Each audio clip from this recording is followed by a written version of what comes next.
The atmosphere was electric. Cameras flashed non-stop as fans, journalists, and martial arts enthusiasts packed into the venue, all buzzing with the same thought. Two legendary names were under the same roof. Steven Seagal stood near the center of attention, calm and composed, dressed simply. His posture relaxed as if he were just another guest enjoying the moment. He wasn't trying to command the room. Somehow, the room came to him. Then came Bolo Yeung. The shift in energy was instant. Bolo walked in with confidence bordering on dominance. His presence alone turned heads. But it wasn't just his physique or reputation that caught everyone's attention. It was his expression, focused, challenging, almost confrontational. Whispers began spreading through the crowd as people sensed something was about to happen. And then, without warning, Bolo made his move. In a voice loud enough for nearby cameras to catch every word, he openly called out Steven Seagal. It wasn't playful, it wasn't subtle. It was direct, public, and clearly intentional. The words hung in the air like a challenge thrown onto the floor, daring Seagal to pick it up. Gasps rippled through the crowd. Some people froze, others leaned forward, phones raised higher. A few exchanged nervous glances, silently asking the same question. Did he really just do that? This wasn't a private disagreement or a backstage debate. This was a public call-out, happening live in front of everyone. All eyes turned to Steven Seagal. This was the moment people expected tension, anger, ego, or at least a sharp verbal response. But Seagal didn't react the way most expected. He didn't raise his voice. He didn't step forward. He didn't even change his expression much. He simply looked at Bolo calm, unrushed, almost unreadable. That silence did something strange to the room. Instead of weakening Seagal's position, it amplified it. The longer he said nothing, the heavier the moment became. Bolo, on the other hand, seemed to grow more energized by the attention, mistaking the silence for hesitation. The crowd was now fully locked in. Was Steven Seagal about to defend himself verbally? Was this going to turn into an argument? Or was something else about to happen? Something no one saw coming. What nobody realized in that moment was this. The confrontation had already begun, and Bolo Yeung had just stepped into it. And within seconds, he would regret it. The silence didn't last long. Bolo Yeung took Steven Seagal's calm as an opening, maybe even a weakness. He straightened his shoulders, clearly enjoying the attention now locked onto him. Cameras shifted direction, zooming in on his face as reporters sensed a headline forming in real time.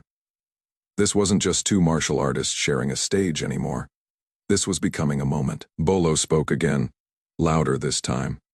He questioned Steven Seagal's style openly, dismissing it with a tone that left little room for interpretation. He talked about power, about strength, about what he believed real martial arts looked like. His words weren't just criticism. They were a challenge wrapped in confidence, almost daring Seagal to disagree. Some people in the crowd nodded. Others looked uncomfortable. Bolo continued, referencing his own physical dominance, his reputation, and the kind of fighting that relied on force and intimidation. He made it clear, at least in his own mind, that calm techniques and control-based styles didn't belong in the same conversation as raw strength to him. Subtlety meant weakness. Steven Seagal still didn't interrupt. He stood there, hands relaxed, eyes steady, listening without a hint of frustration. That contrast, the loud confidence of Bolo versus the quiet composure of Seagal, created a strange imbalance in the room. The more Bolo spoke, the more people began studying Steven instead. Why wasn't he reacting? The crowd felt split. Some expected Seagal to defend himself immediately. Others sensed that something was being delayed on purpose.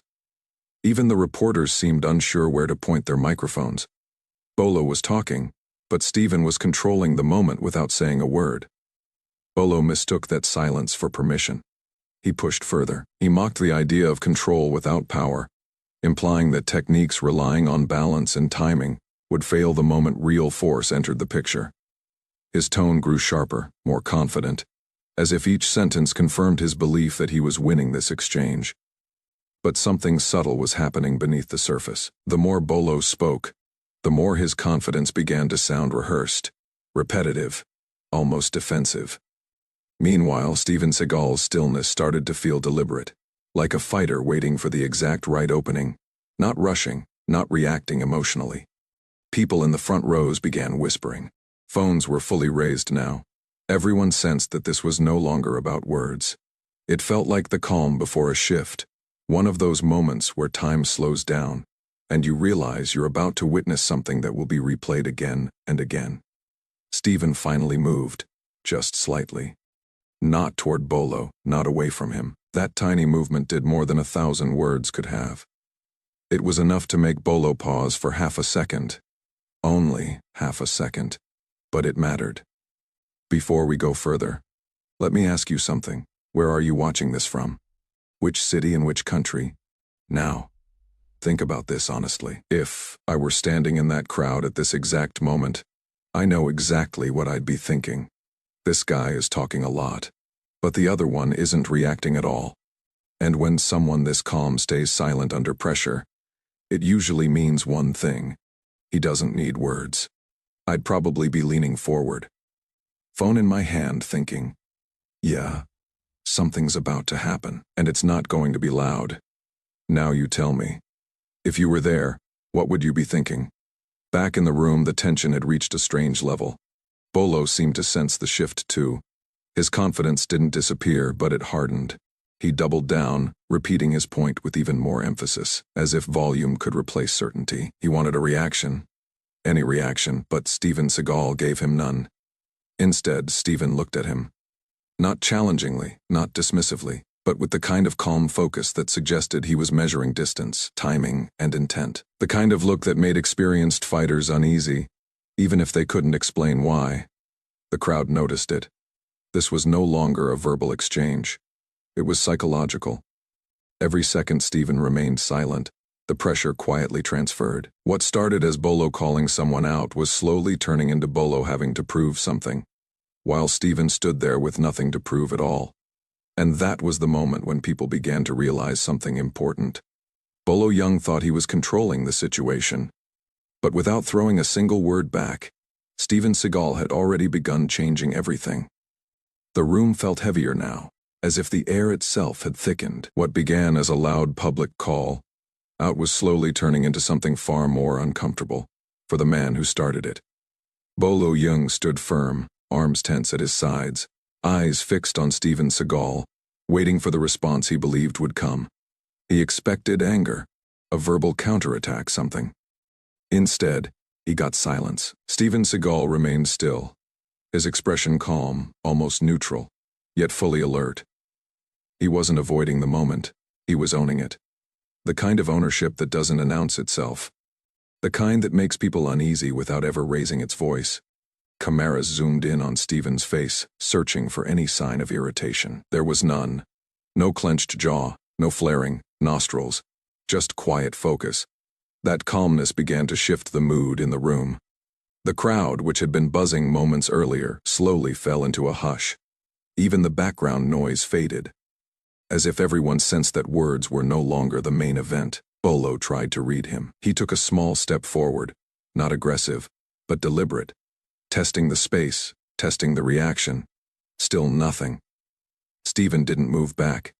He didn't move forward either. He simply stood where he was, grounded, balanced, unbothered. That's when the pressure began to reverse. People started to realize something subtle but important. The longer Stephen stayed quiet, the more exposed Bolo became. Every extra word Bolo had spoken now felt unnecessary. Every boast lingered in the air, waiting to be proven or disproven. The media sensed it too. Reporters stopped shouting questions. They waited. Because whatever happened next wouldn't need explanation. Stephen finally spoke, but not in the way anyone expected. His voice was low, steady, and controlled. No sarcasm, no aggression. He didn't defend his style or argue philosophy. He simply acknowledged the moment as if recognizing Bolo's presence and the attention around them, then let another brief silence follow. That was enough. The crowd leaned in. Stephen's calm response, measured and minimal, did something powerful. It reframed the entire situation. This was no longer about insults or reputations. It was about composure under pressure, about who could stand in front of the world and remain completely in control. Bolo's confidence wavered, not visibly, but perceptibly. His breathing changed. His stance stiffened. He had expected resistance, not restraint. And restraint, when paired with confidence, can be deeply unsettling. You could see it on his face. He was no longer sure whether he had provoked a reaction or walked into a traplet. Let me ask you this, because this is where it gets real. If I were Steven Seagal in that moment, I wouldn't rush to explain myself. I wouldn't argue. I wouldn't raise my voice. I'd be thinking, the more I talk, the more I give away control. If I stay calm, the pressure stays on him, not me. I'd stand exactly where I am, relaxed but ready, letting the other person feel the weight of the silence. Because when someone keeps pushing and you don't react, eventually they start reacting to themselves.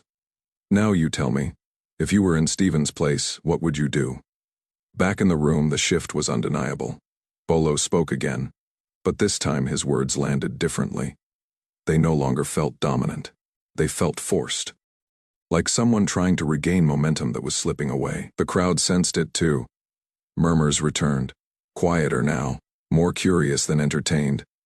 Steven adjusted his stance again, subtle, almost invisible to the untrained eye. But to those who knew, it was everything. Balance, alignment, readiness, not to attack, but to respond if necessary. And that distinction mattered. Because in that moment, everyone watching began to understand something crucial. This wasn't about who was stronger, or louder, or more famous. It was about who was truly in control. And with every passing second, it was becoming clear that Steven Seagal wasn't just standing there. He was waiting, and whatever came next would not be loud. It would be decisive. The silence didn't break. It deepened. What made it uncomfortable wasn't the absence of sound, but the presence of expectation. Everyone could feel that the situation had crossed an invisible line. This was no longer a public exchange fueled by ego or reputation. It had become a test of presence, discipline, and credibility. Steven Seagal remained exactly where he was, but the way people looked at him had changed. The calm that once seemed passive now felt intentional, strategic. The kind of calm that comes from knowing something others don't. Bolo Yeung noticed it too. He shifted his weight slightly, rolling his shoulders back, as if reminding himself who he was. A legend, a physical powerhouse. Someone who had earned respect through sheer intensity for years.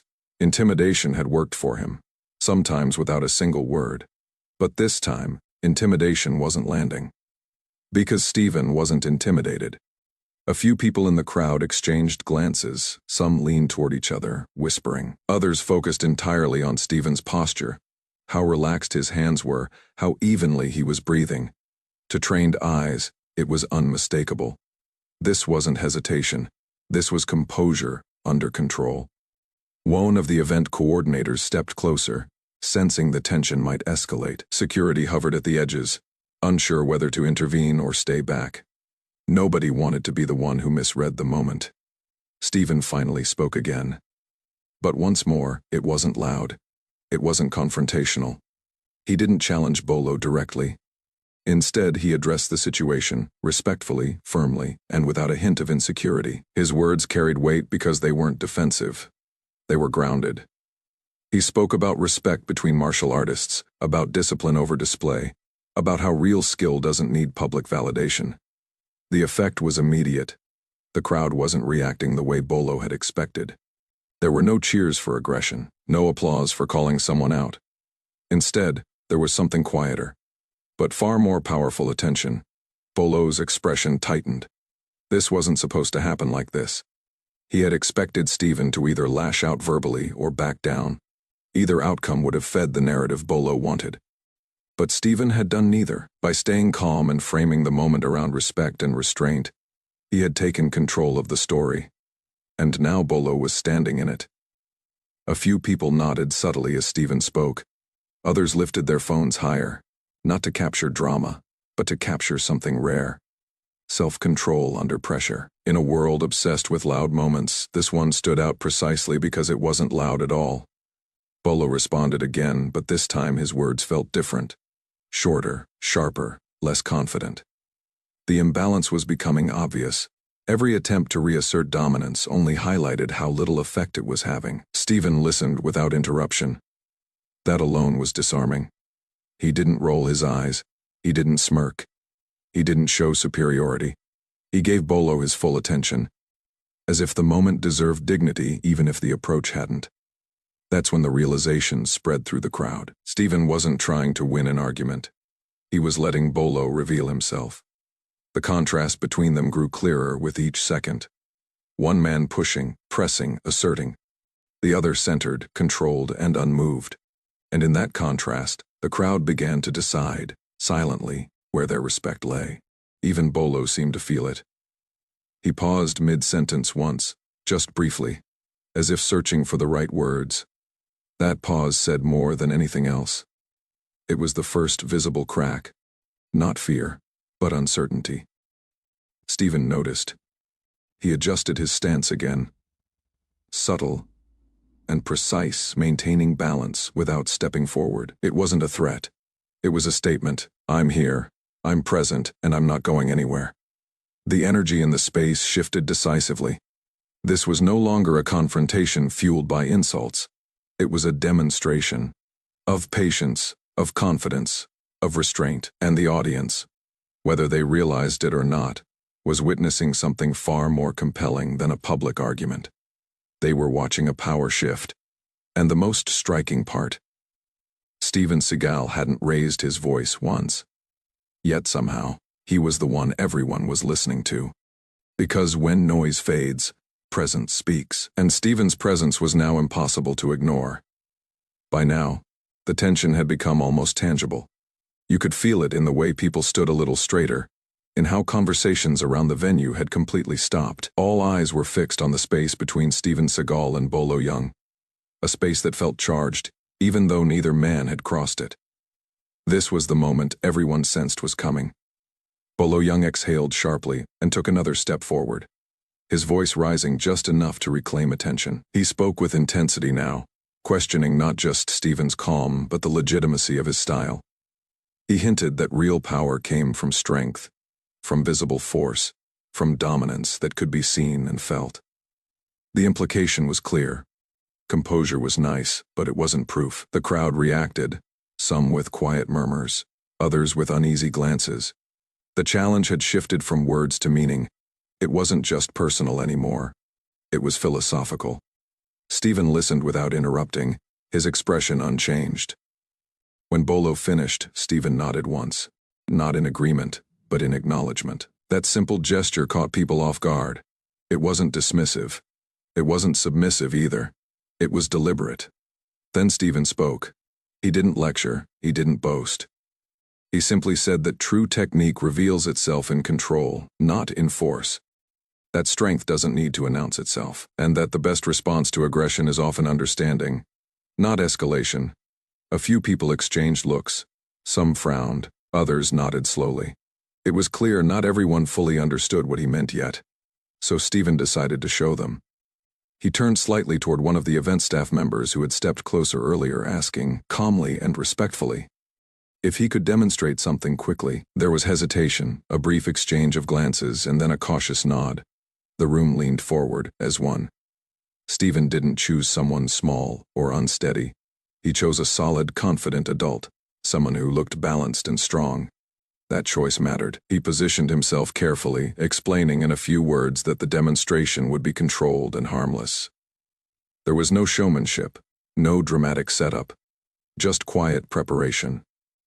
Bolo watched closely now, arms crossed, skepticism written across his face. Stephen invited the volunteer to apply a simple forward pressure, nothing aggressive, just enough to mimic confrontation.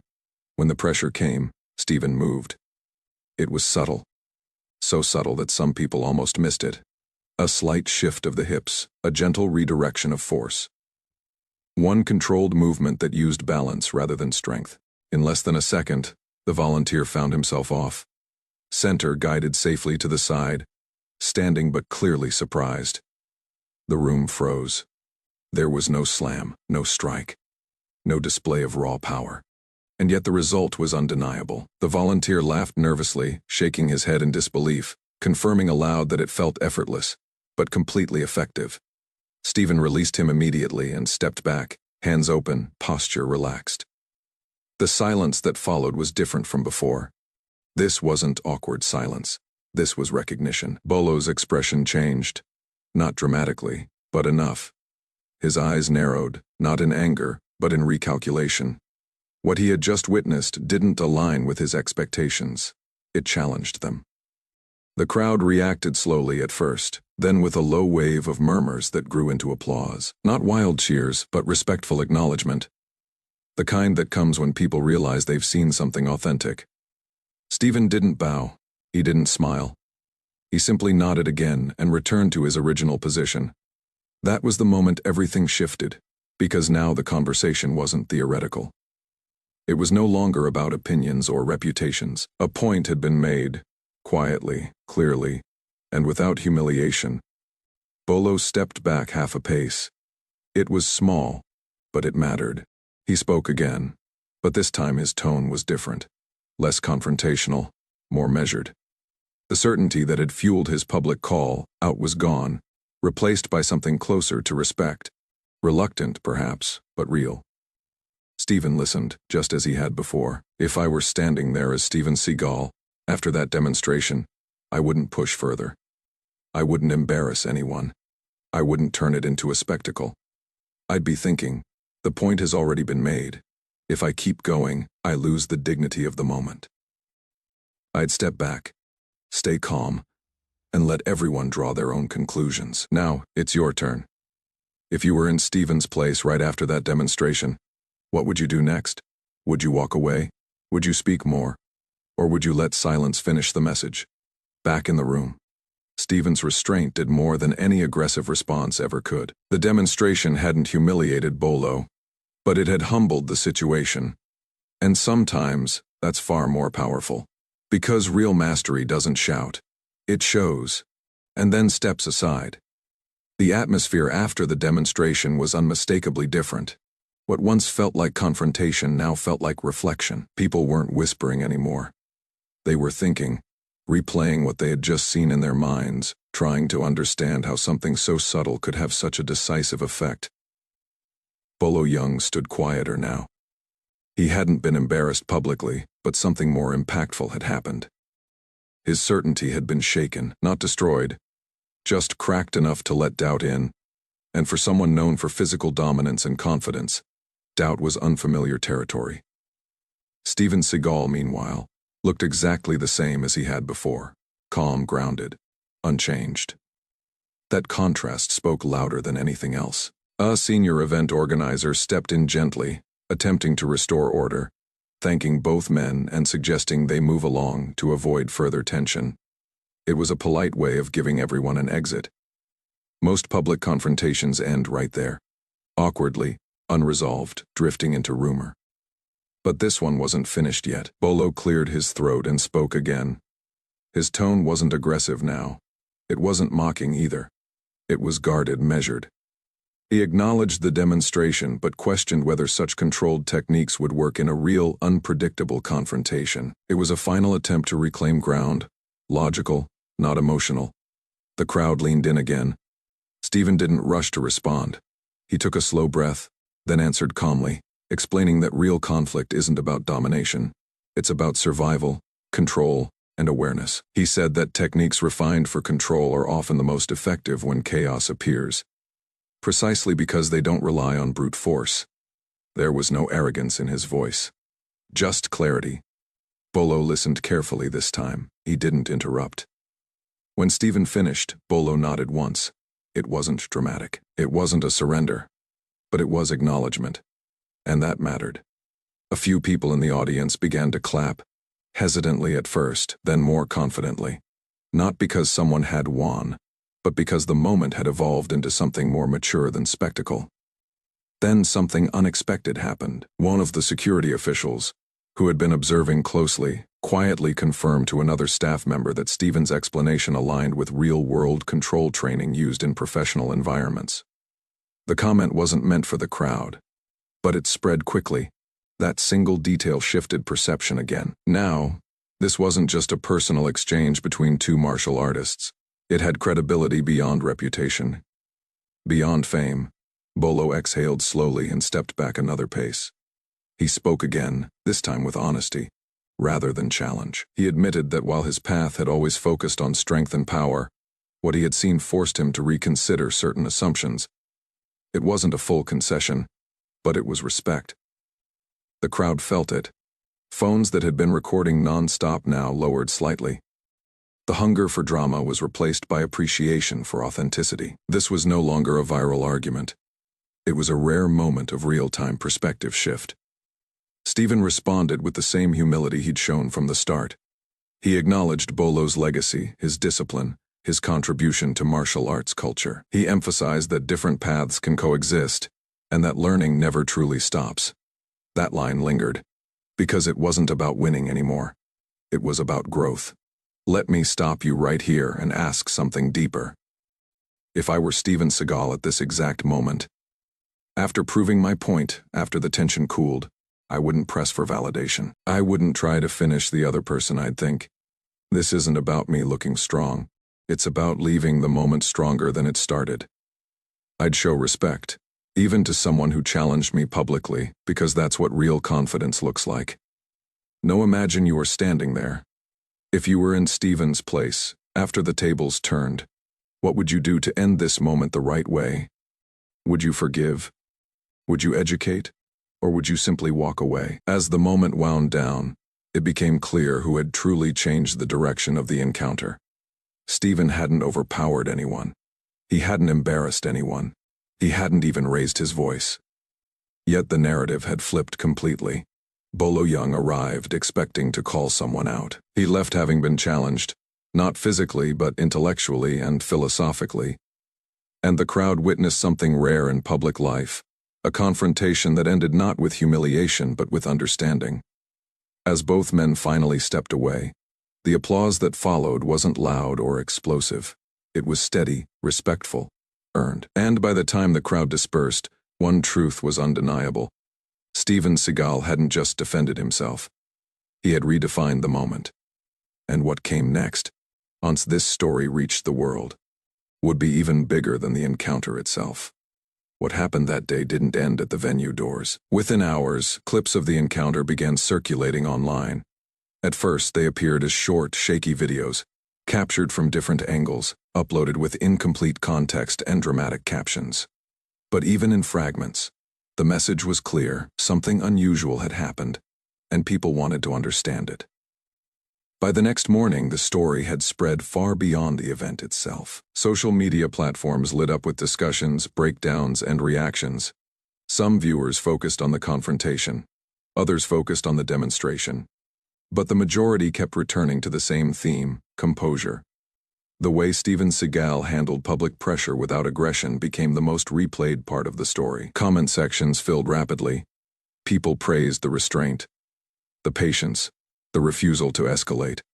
Many pointed out how rare it was to see someone respond to public challenge without ego. Analysts and martial arts practitioners began weighing in, explaining why the technique Steven demonstrated worked, and why it didn't need to look impressive to be effective. The narrative evolved. This wasn't a story about one man embarrassing another. It became a conversation about what real mastery looks like, about how true confidence doesn't need volume, about how control can be more powerful than confrontation. Bolo Yeung's name trended as well, but in a different way than he might have expected. While some criticized his approach, many acknowledged that it took courage to stand in a public space and engage at all. Others noted how the encounter ended with mutual respect rather than bitterness. And that, too, earned quiet admiration. Mainstream media picked up the story next. Headlines framed it as a rare moment of dignity in an era obsessed with viral outrage. Interviews dissected the psychology of the exchange. Commentators highlighted how the situation could have turned ugly, but didn't because one person chose restraint over reaction. Steven himself didn't rush to capitalize on the attention. When asked about the incident later, his response was brief. He emphasized respect, lifelong learning, and the importance of staying grounded, especially when challenged publicly. He refused to frame the moment as a win, instead calling it a reminder that discipline matters more than display. That response only amplified the respect. People weren't just sharing the clip anymore. They were sharing the message behind it. Across different cultures and communities, viewers related the moment to their own lives, workplace conflicts, public disagreements, situations where ego could have taken over. Many commented that the encounter changed how they thought about standing up for themselves. Not louder, not harder, but calmer. The story settled into something lasting. Weeks later, the videos were still being referenced. The phrase, control over confrontation, became associated with the incident. What could have been a fleeting viral moment instead turned into a case study in restraint and self-awareness. And that was the real impact. Before you scroll away, let me ask you one last thing. If you believe true strength is shown through control, if you believe respect speaks louder than aggression, and if you believe real confidence doesn't need to prove itself, then type control in the comments right now. Let's see how many people still value discipline in a world full of noise. And if you want more powerful, story-driven moments like this, where ego is tested and character is revealed, subscribe to the channel and turn on notifications, because the next story might change the way you handle pressure, before pressure ever handles you.